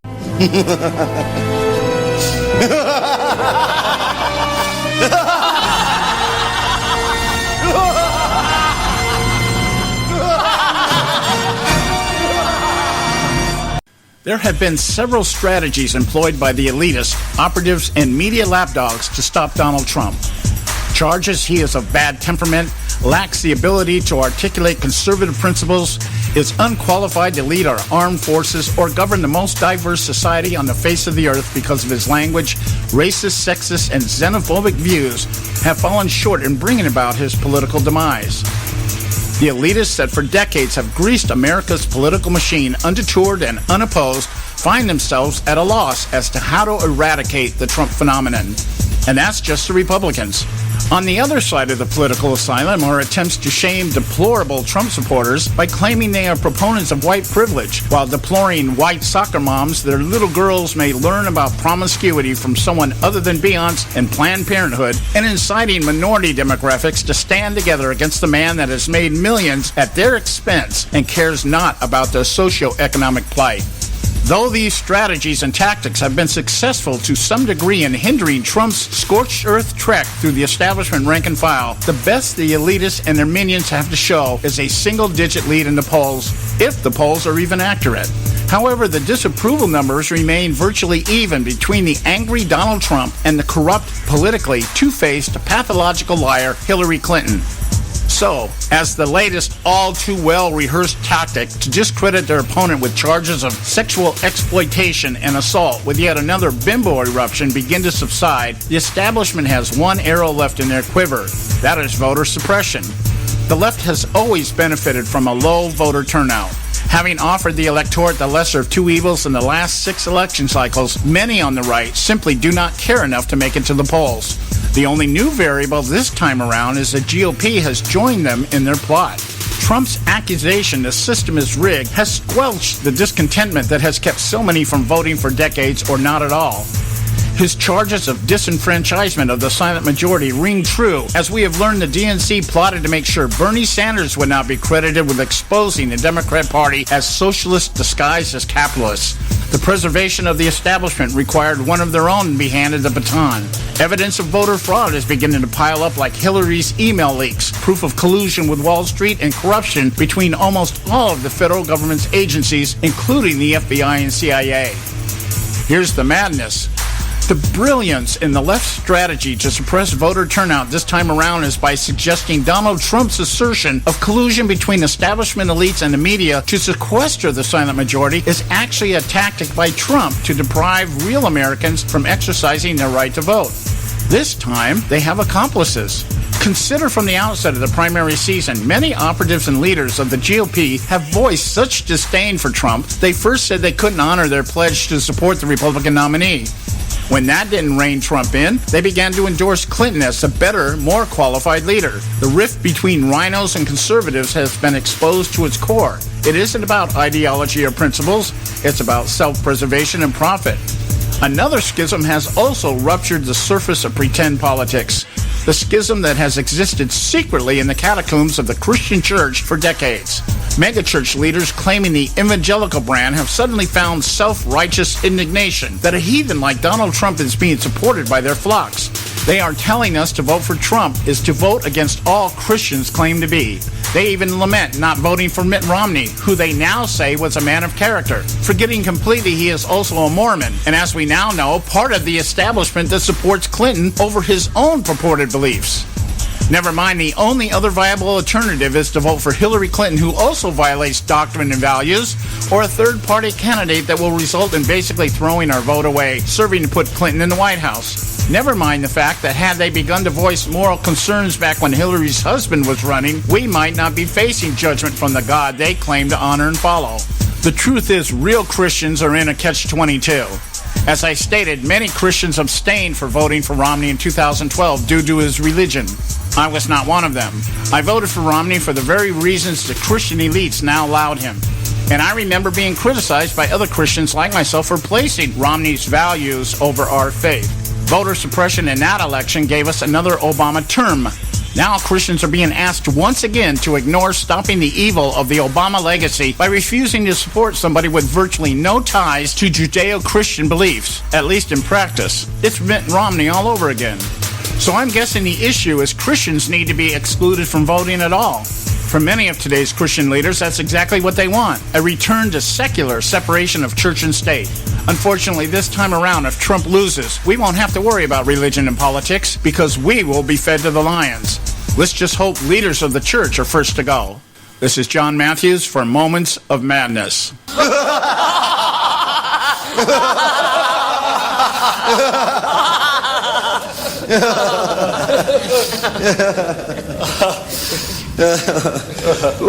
Don't get your panties all in a bunch.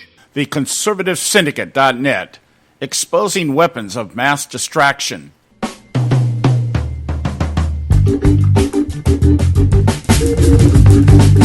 Okay, hey, we're back. You're listening to the Conservative Syndicate, real conservative talk from real conservatives. I'm your host, John Matthews, along with Joe Hakos. Let's get right back to our fact-checking here because I know Joe's got a few more, and I know I got a few here I want to lay out here. So you have the con, Joe.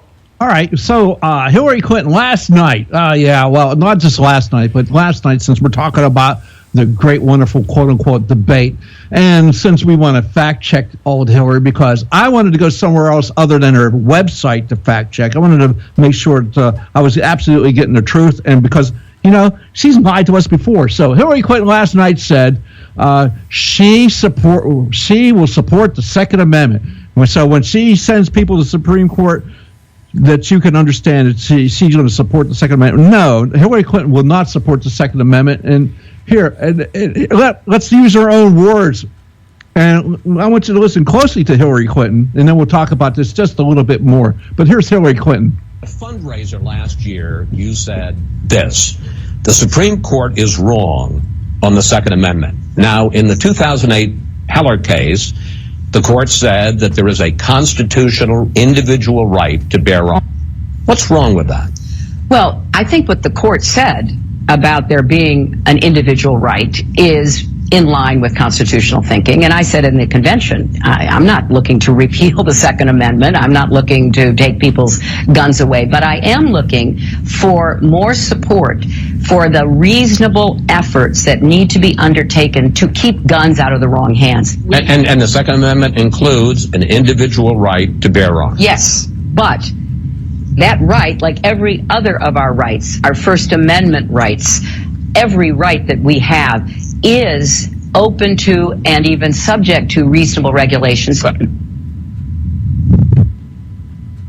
Yeah, That's right. Every right we have. She wants every right we have is open to reasonable regulation. They're not rights. They're open to regulation. She wants to regulate them all. So Hillary is not about to be supporting the Second Amendment. And let's remember what the Heller ruling was, what the Heller decision was about. It was about Washington, D.C.'s gun ban, okay, which was struck down by the Supreme Court decision, all right? So to oppose the gun ban, the Supreme Court's decision is to oppose the actual application of the Second Amendment and the individual's right to bear arms.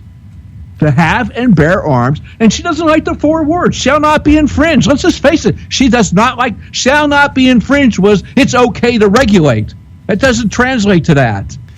Yeah, well, this is a missed opportunity. As Trump's advisor, somebody should have been telling him, look, when she brings up this right, the common sense gun laws, regulations to keep the guns out of hands, so that we don't have 33,000 toddlers finding loaded pistols around their house, and the gun violence that's out there on the street and everything else. All the arguments that Hillary Clinton presents about regulating the Second Amendment misses the point of the Second Amendment.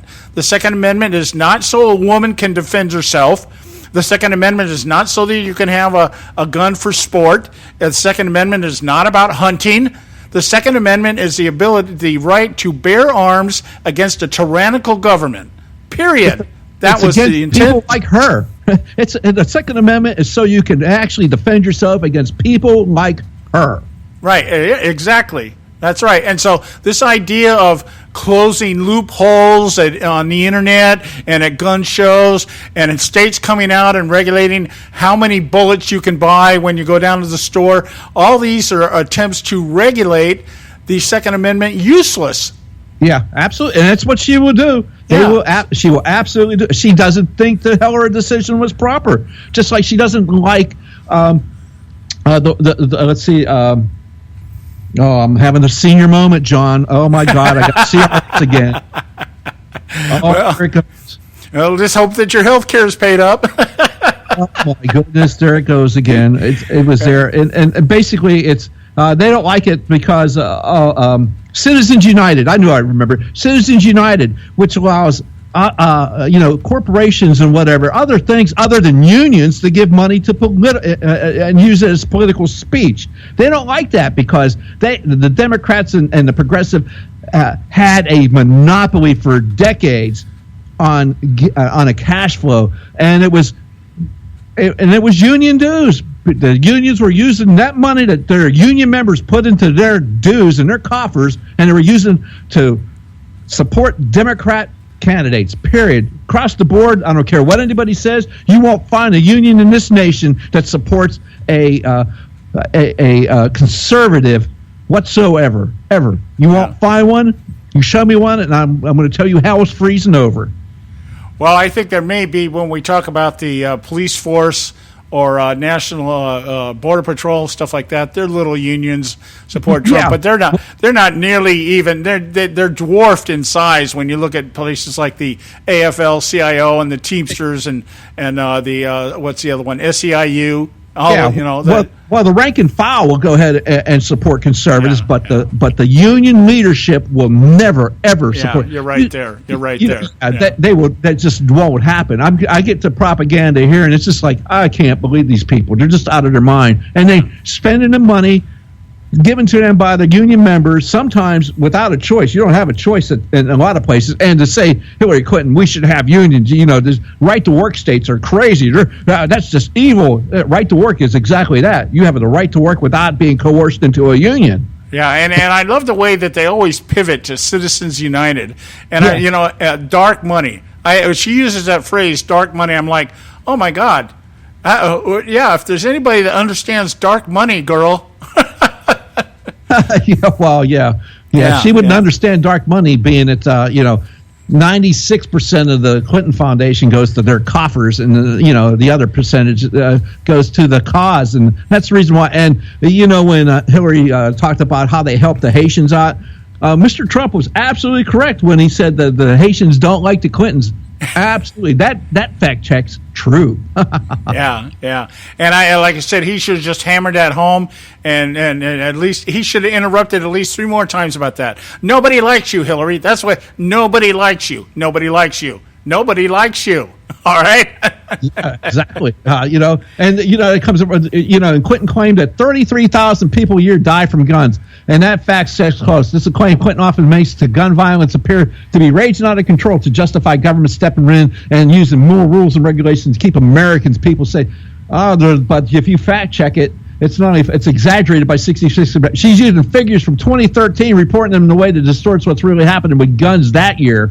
Yeah. So just understand that the Centers of Disease Control and Prevention reported these facts. Right. And so you can go there and get the facts on gun violence. So Hillary, your 33,000 people are, no, I'm sorry. And I don't know how many toddlers are, maybe if they're in Chicago, they might be finding them. But that's a whole other story, because most of as Donald said last night, Chicago, a lot of gun control there. Yeah. A lot of people die from guns too. Yeah. All right, what's your next one? Let's see. The other one was that her plans will not add 1 penny to the debt. Okay, yeah, that's one I got too. So go for it. Okay, so according to the Committee on Responsible Federal Budget, predicts that Clinton's policies, the debt would increase by $9 trillion over the next decade. Clinton's plan to increase both spending and revenue, the Washington, D.C.-based independent nonprofit analysts, under our preliminary updated central estimate, she would increase primary spending by $1.65 trillion over the next decade, including $500 billion in spending on college education, $300 billion paid to each family, leave and infrastructure, a significant new health-related spending. So basically, as I was thinking when she was saying, how are you going to give free college and all this stuff to these people, Harry, and not have it cost us a dime? Yeah, well, there's a couple of things I know that I wish Trump had brought to the surface on this. The first one being, of course, even if the government subsidized tuition for people and said, okay, we're going to pay for anybody that wants to go to a public institution, they don't take that. It would still be impossible for college education to be debt free, because students go to these college campuses. They have expenses. They've got room and board. They've got expenses for being there. They have to live like everybody else. So there's still debt, and they figure that normally the average student spends close to $18,000 to $20,000 over the course of 4 years just to live, just living expenses. All right, because you go to these college towns, they're not renting rooms out at $200 a month. They know, hey, if you got enough money to send your kid to college, yeah, you pay me $1,500 a month for that studio apartment. That's out there. But the other thing I wish he would have brought to the surface, when they were saying, she comes out with this argument that, the agencies, the experts are saying that Donald Trump would add $5.3 trillion over the years, over the 10 years, because of his tax plan. The idea, if you continue to run government the way it's being run, and you reduce the amount of revenue that's coming in, you are going to increase the debt. Yeah. But if you eliminate all these agencies and all this regulation and all these things that cost money to run, then you reduce the debt that way. So you reduce the taxes, and then you reduce the expenses. Any company with the IQ of seaweed, if you're cutting down revenue, then you remove overhead. And it's not sit there and say, well, we'll just cut the revenue and we'll continue to pay. We'll continue to pay for all this useless stuff that we don't need, that we don't use, that has just been generated for the purpose of garnering control and bribing the states. Let's eliminate all that crap and watch how fast everything dies in terms of debt and deficit.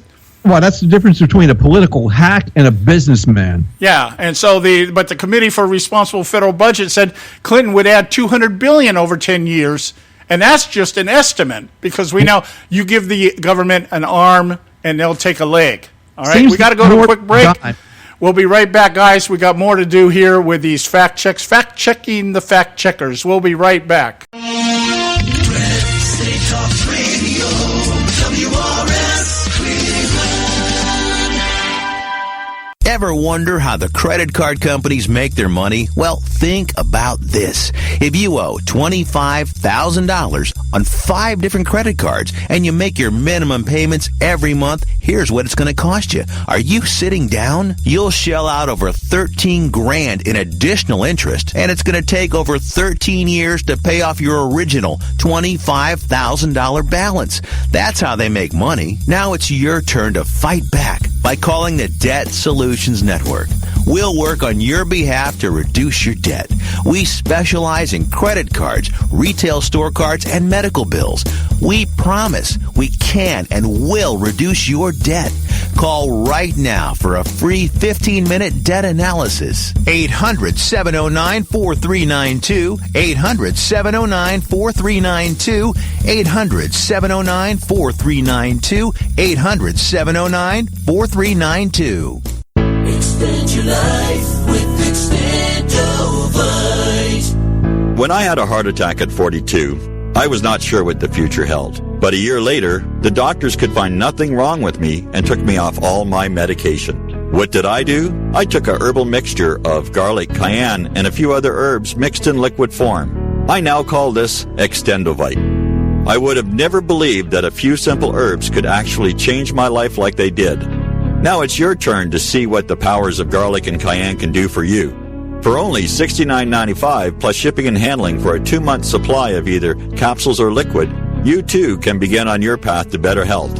For more information, call 1-877-928-8822. That's 1-877-928-8822. Or visit our website at heartdrop.com. Extend your life with Extendovite. I've owned my company for 14 years now, and I can tell you that payroll is a 4-letter word. I hate doing it. It eats up hours I don't have, and it costs me money I could be saving. But my accountant's too expensive, and I'm not sure who to call, but I know I need help. We're Paychex, and we take all the hassles out of small business payroll. We save you time and money. It's easy. Call, fax, or give us your payroll information securely online, and we take care of the rest. We calculate the correct taxes, manage payments and direct deposits. We even send out your checks. Payroll doesn't need to be a 4-letter word anymore. We're so sure that we can save you time and money that we'll give you a month's payroll free. Just for calling 877-663-3830. Get 1 month's payroll for free. Call Paychex right now. 877-663-3830. That's 877-663-3830. Hey, I don't back anybody unless I believe in them. And I do believe in the value of investing in gold and silver. And the company I trust to buy my gold and silver from is Swiss America. I've been working with them for nearly a decade. I trust them, and you can too. Swiss America will help you sort through and find the best options available when you're considering investing in gold and silver coins. Listen, for over 30 years, Swiss America has been offering Americans what they want in their investments: safety, liquidity, quality, reliability, and a potential profit. Gold and silver have a place in every investor's portfolio. So why not let Swiss America help you diversify your investment portfolio now? Call now for free information. 800-978-3907. 800-978-3907. 800-978-3907. 800-978-3907. If you've got joint pain, let me ask you a question. Would you like a high-quality knee, back, shoulder, or ankle brace at little or no cost? Now, just in case your reception isn't great, let me ask you again. Would you like a pain-relieving knee, back, shoulder, or ankle brace at little or no cost? Well, if you have Medicare insurance, you could qualify for these pain-relieving braces at little or no cost. And these are high-quality braces. They are very comfortable, and they've helped thousands relieve their pain. Now, I'd like you to imagine going on vacation, playing with your grandkids, just living your life again without pain. The Mobility Hotline is a referral service that connects folks with Medicare coverage and other insurance to accredited companies offering pain-relieving braces at little or no cost. And don't you worry about the Medicare paperwork. They'll handle it all for you. And they'll deliver your braces for free. Call the Mobility Hotline now. The call's free. 1-800-557-6150.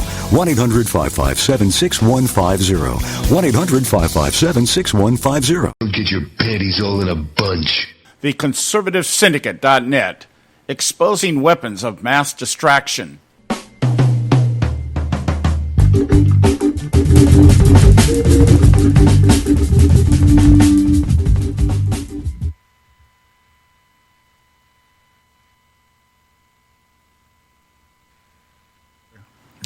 We want to get back to our fact-checking here. I'm sorry, I had my mic turned down here. I was typing. I didn't want you to hear the clicking of the keys. So anyway, you're listening to the Conservative Syndicate, real conservative talk from real conservatives, and we're glad to have you with us today. We get back to our fact-checking here. And, Joe, you've got a couple more, I believe, here, so I'll let you finish up what you've got.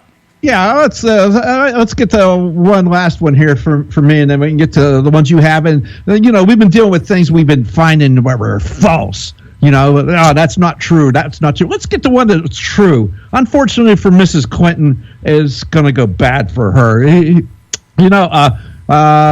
Yesterday, Donald Trump said during the debate that the Clinton Foundation accepted millions of dollars in donations from countries that treat women horribly. And that is absolutely correct. And this is from Jerome Hudson, who's reporting on this. And he said Trump, in fact, mentioned Clinton Foundation took money from Qatar and Saudi Arabia. Saudi Arabia has donated up to $50 million to the Clinton Foundation, despite a horrid human rights.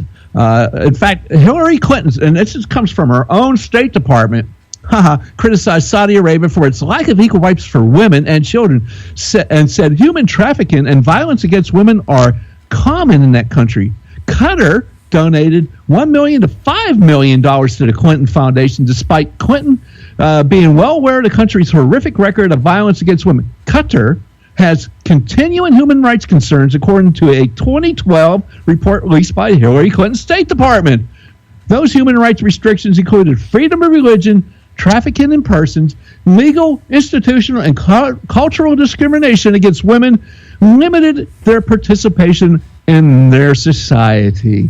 Yeah, so there you go. That one happens to be true. Yeah, when we get into this conversation about women's rights, I want to just reiterate something here. The women's rights thing, especially when, her big thing is she always tries to pivot into the abortion issue when it comes to women's rights. Trump, I thought, landed a major blow when he said that. Here you are taking $25 million, and then the challenger, hey, maybe you should give that money back. Here's the people. Well, you remember during the debate last night, in her defense of abortion, she made a statement that there were, in fact, I think she was offering it during her rebuke when Donald Trump was talking about taking money from Saudi Arabia, one of the biggest violators of quote unquote women's rights, where they, and gays, you see, they throw gays off of buildings and, and things that they do, the women over there, they have no rights, this, that, and the other. And she was talking about, in countries like China, where they force people to have women have abortions. Meaning in China, the big population problem they have right now is that they no longer have enough women to marry the men over there, because it used to be if you had a woman child, they would abort it because they didn't want the women. They were non-productive. Yeah. They didn't serve the state as well. And then she also mentioned a country, Romania, where they force women to have children. to keep populating and putting and this, that, and the other, putting it all together. So I thought Trump, that was to me one of his major scores, saying, you take money from all these countries that violate women's rights, the very rights that you say you support. So I thought that was pretty hands down. She was your champion for sure. And then, you're taking all this money from her. So, this is a good one. This was one of the ones that was true last night. What was said there was true. And, it just happens to go against Mrs. Clinton and the Clinton Foundation. Sorry, Hillary, but, hey, truth hurts. Deal with it, you vampire. Yeah, well, I thought he would have. I really had wished he would have come back on this, especially when she said, 90% goes. He's pretty good at just saying not true, not true. And then if he says that enough, the moderator will normally let him speak, and he should be talking about, no, everybody's coming out talking about the fact 6-7% of your stuff goes into these actual charities, and that's why the people down in Haiti hate you. Yeah, absolutely. I mean, it is true that they hate him. I mean, they don't. And he said they don't want you back in Haiti. It's true. Some of the stuff you have to laugh, but it's so horrific that it is really not funny. So, hey, what do you got up on, John? The one that I think you coming up with the one that you have on first here is the one I was screaming at the television. Which one? The border one. Oh yeah. Yeah, my Lourdes, she did her head just jacked. We were in the bedroom listening to this, and I let out such a wail that her head just went, whoa, what's wrong? What's wrong? She didn't understand that I was wailing at the TV. When she tried to explain away her open borders by saying, I was talking about energy. Yeah. I just like, oh my God, really, woman, how stupid do you think? That's when that thought came to me, as I stated at the beginning of the show.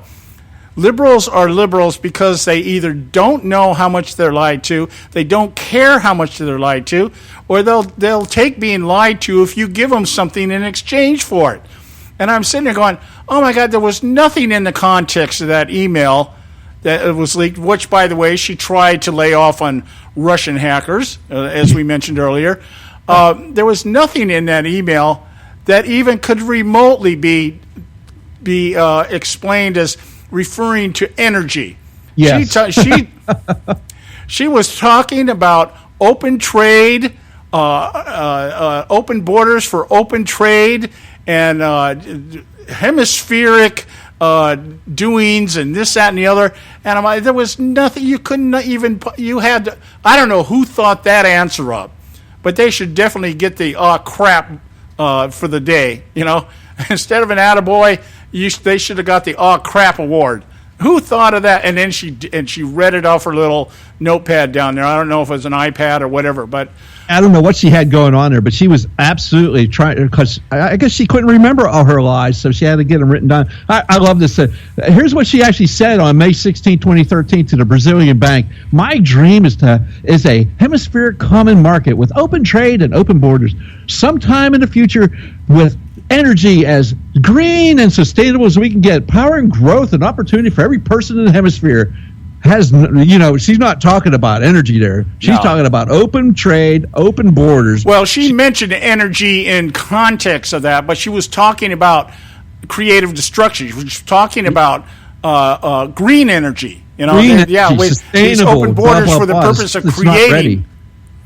The purpose of creating new energy, new creative destruction, as it's legally called. All right, but it wasn't about having energy going across open borders.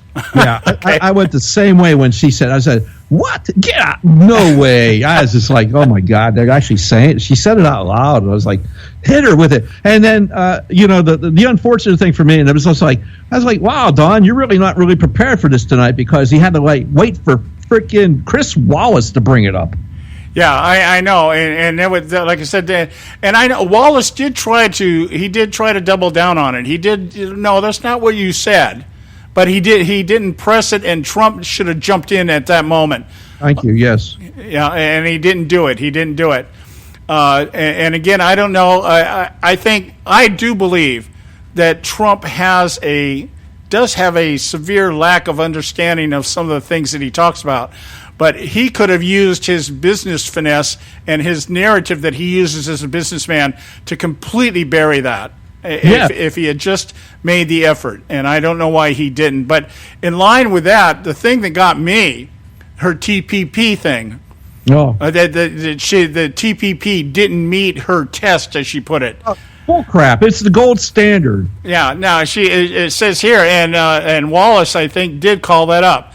Her hacked emails say that Jake Sullivan was her top foreign policy advisor, called her a big champion of the deal, and worried about how to handle the issue in the face of Bernie Sanders' opposition. So she later flip-flopped into opposition during the Democratic primaries against Sanders. Now, here's all you need to know. This is all you need to know as to whether Hillary Clinton would support or will support the TPP deal. One of the things that has come out in the media the last couple of days, I don't know why they're floating this out there. I think they're doing it because they want to use John Kasich as yet another example of a GOP establishment type that disapproves of Donald Trump. Yeah. But John Kasich came out the other day and said about the Trans-Pacific Partnership that if the GOP does not adopt it, then the party will die. He said they have to adopt the TPP, and he will do everything in his power to help Hillary Clinton get that thing going. Now, tell me Hillary Clinton's going to tell us that she does not support this, and she's got one of the prime establishment operatives on the other side of the aisle telling his party, you guys are idiots if you don't do this? Mm-hmm. That's all you need to know. She's already got allies on the other side that will help get the TPP in motion. And what will TPP do? It will be open borders and open trade, and the American worker is going to pay for it. And she wants all of that. So don't tell me she's opposed to the TPP. She loves the TPP. It'll be this hemisphere's European Union model, and we will die by it. Yeah, because we don't need the TPP at all. That combined with NAFTA and what we have, we'll rebuild the middle class. We'll make everybody as impoverished as they are over in China. Yeah, thank you. Okay, that's the objective. It's not rebuilding the middle class for the American dream. It's rebuilding the American class for the socialist dream. That's where we're at here. We got to go to a quick break. When we come back, we'll continue. I got a couple more here. I think we have enough time to get through these. Stay with us right here at the Conservative Syndicate. There is an old saying, children should be seen but not heard. At no time is this more apparent than when politicians speak. TheConservativeSyndicate.net, the adults in the room. Hey folks, if you're like me, you don't place a whole lot of trust in today's media for the real truth and facts regarding the volatile world of finance and politics. When I want the real scoop on money, I go to the most trusted source I know, my good friend and colleague, Bob Cardoso. Bob is a noted expert with a PhD in international finance who airs his nationally known, globally syndicated show, Robert Cardoso Live Daily, Monday through Friday, 3 to 5 p.m. Pacific Time. With Bob, you get the right information at the right time from someone who knows his business and can help you make the right decisions concerning yours. Again, Bob airs daily, Monday through Friday, 3 to 5 p.m. Pacific Time. Visit his website at robertcardosolive.com for information regarding stations and topics. That's robertcardosolive.com. Check Bob out. You'll be glad you did.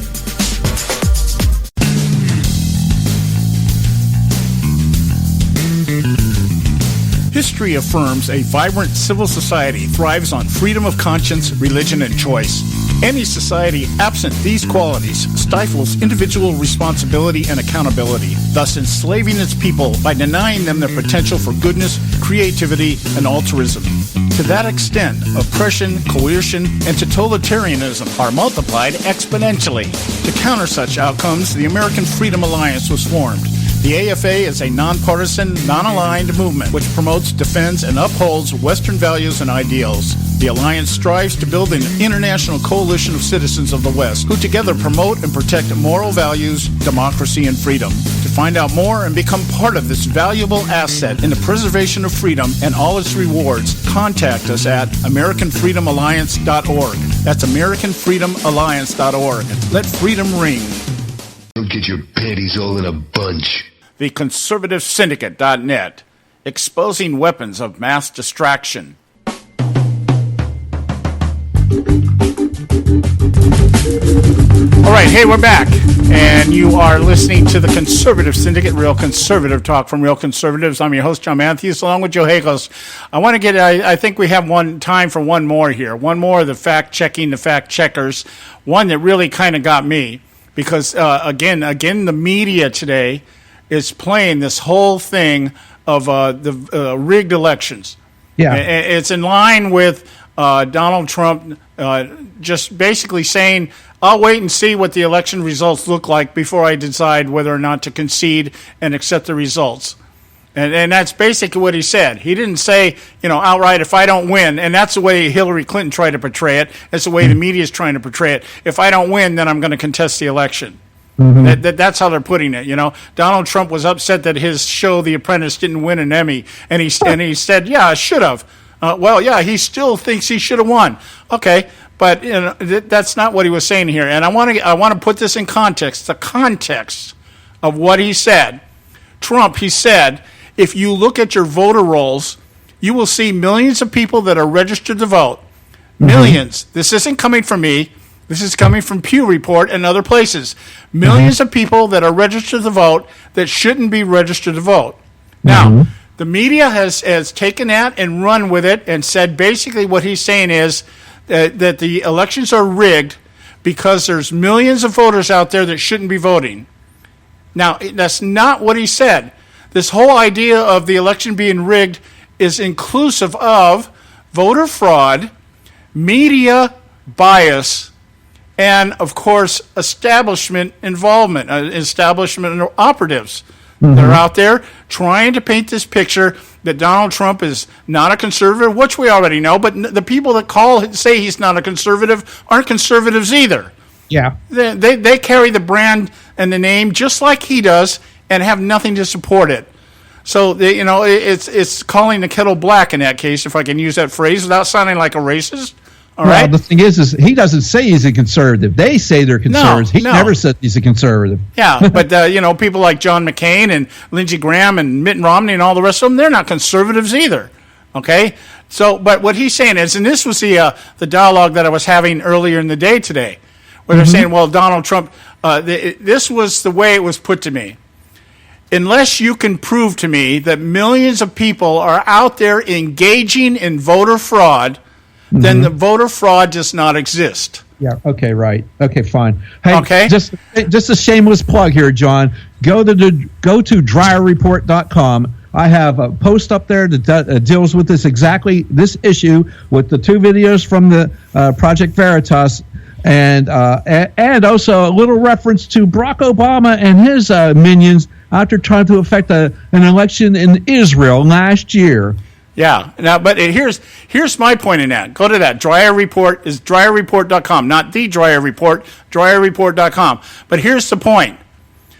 The allegation or the what's the word? The way that people that deny voter fraud are wording their conversation or their dissent is saying, prove to me that we have millions of people engaged in voter fraud. That's not what we're talking about when we talk about voter fraud. We're talking about operatives within parties doing things with the voter rolls to manipulate it. You don't have millions of people out there saying, hey, let's all get together and let's conspire to make sure that Hillary Clinton wins the election or that kind. That's not what we're talking about. We're talking about people in positions of authority, responsibility, and trust manipulating the voter rolls, not the voters themselves, the voter rolls. And that's what Donald Trump is saying. And he didn't even say these millions of people that are registered to vote should not be registered. We're voting. He just said there's millions of people out there that are registered that should not be registered. Yeah. Okay, we pointed out to you yesterday, Indiana, by the way, the same Indiana that had convicted people of voter fraud in 2008, the same Indiana that allowed Barack Obama to get on the ballot even though there was evidence of voter manipulation in terms of ballots and delegates, the same Indiana is already reporting now thousands, and they won't admit how many thousands, but their voter rolls are being changed. Yeah. Okay, people are they're either changing their names or their birthdates or whatever, but there's a massive influx of people coming in and changing. Now, the voter people out there in Indiana are saying, well, people want to, I guess, because of the importance of this election, they want to make sure that their information is accurate. Well, when did that matter?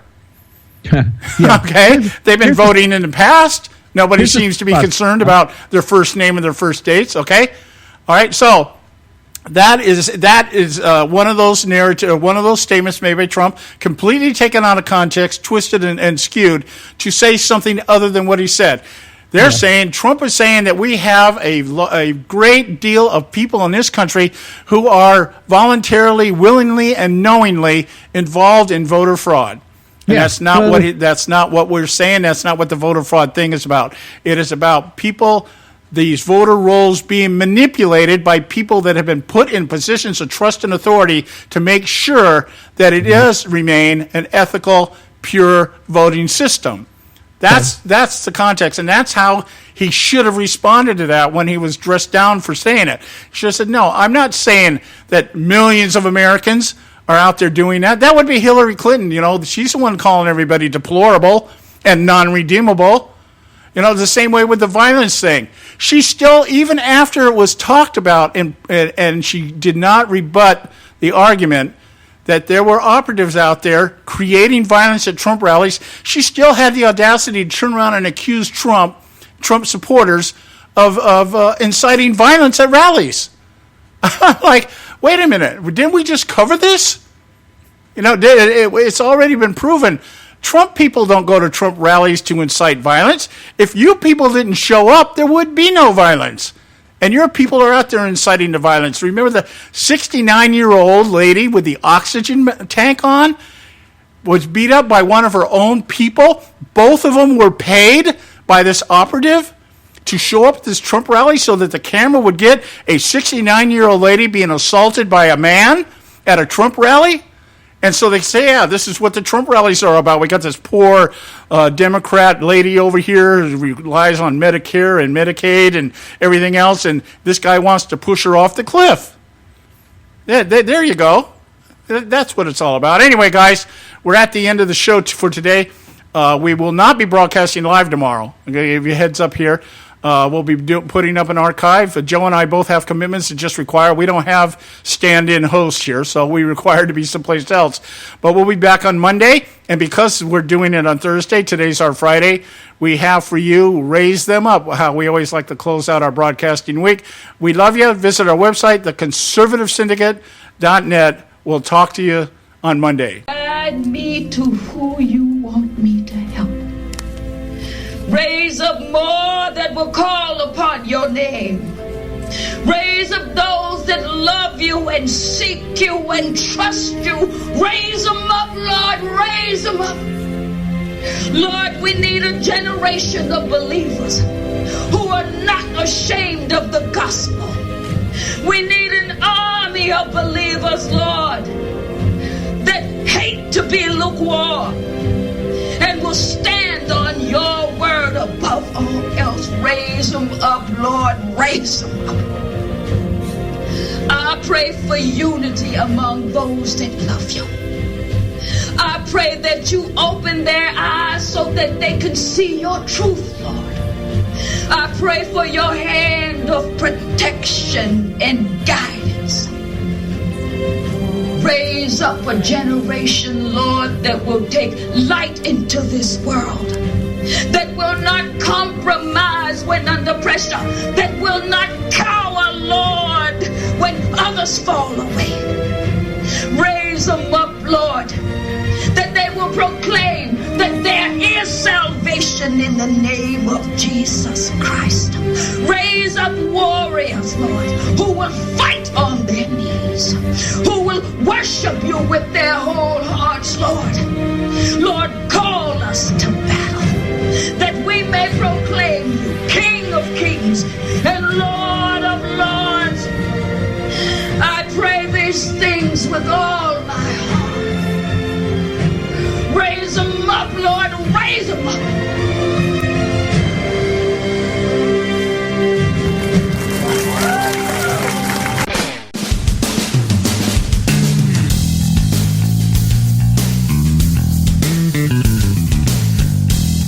tuning in to this edition of the Conservative Syndicate, the nationally acclaimed, globally syndicated, politically incorrect talk show that seeks to tear down the imaginary wall of separation between church and state. We want to make you aware you can find and access all our show archives at our website, theconservativesyndicate.net, as well as our broadcast stations and times. That's theconservativesyndicate.net. We so appreciate you taking the time to tune in, and we so look forward to continuing to bring you the best in uncompromised talk radio available on the net today. And remember, folks, it doesn't matter how many times you get knocked down in life. It only matters how many times you get up. I'm John Matthews, along with Joe Hako, signing off until next time right here at the Conservative Syndicate. God bless you, and may God continue to bless America.